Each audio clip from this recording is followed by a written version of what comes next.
ایک خوبصورت وادی میں ایک یونیکارن رہتی تھی جس کا نام تھا لونا۔ لونا سب سے مختلف تھی، مگر لونا کو مختلف دکھنا اچھا نہیں لگتا تھا۔ وہ دوسرے گھوڑوں کو دیکھتی اور سوچتی، کاش میں بھی ان جیسی ہوتی۔ ایک دن لونا نے پانی میں اپنا عکس دیکھا اور کہا، میرے پاس یہ سینگ کیوں ہے؟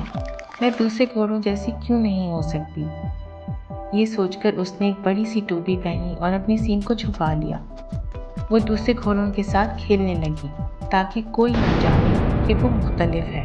پھر ایک شام طوفان آیا، سب گھوڑے ڈر گئے اور راستہ بھول گئے۔ ہر طرف اندھیرا چھا گیا۔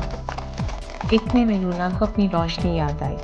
اس نے ٹوپی اتاری تو اس کا سینگ چمک اٹھا۔ چمک سے پورا جنگل روشن ہو گیا۔ سب گھوڑے اس کے پیچھے چل پڑے اور لونا نے سب کو روشنی دکھائی۔ اس دن کے بعد لونا نے اپنا سینگ کبھی نہیں چھپایا۔ اس نے جان لیا تھا کہ مختلف ہونا ہی اس کی پہچان ہے۔ بس بچوں، تمہاری پہچان ہی تمہاری اصل طاقت ہے۔ ملتے ہیں اگلی سٹوری میں۔